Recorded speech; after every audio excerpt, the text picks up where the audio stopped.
Heart Evangelista hindi dumalo sa meeting ng Senate Spouses. Hindi dumalo si Heart Evangelista sa huling pagpupulong ng Senate Spouses Foundation Inc. SSFI, na ginanap kamakailan.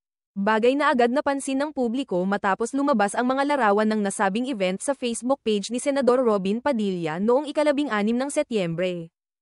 Ang SSFI ay grupo ng mga asawa at anak ng mga kasalukuyang senador na nagsasagawa ng mga proyektong pangkawang gawa sa buong bansa. Noong ika-5 ng Hunyo taong 2024, si Hart ang nanumpa bilang presidente ng SSFI. Ngunit nawala sa kanya ang posisyon nang palitan si Senador Chis Escudero bilang Senate President.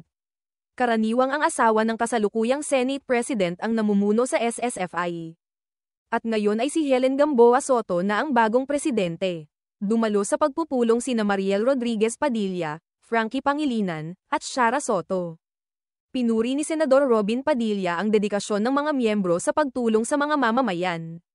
Hindi pa malinaw ang dahilan ng hindi pagdalo ni Hart. At wala pa siyang inilalabas na pahayag tungkol dito.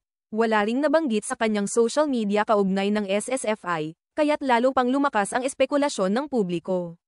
Samantala, patuloy ang mga proyekto ng SSFI sa ilalim ng bagong liderato, at inaasahang mas marami pa silang aktibidad sa mga darating na buwan.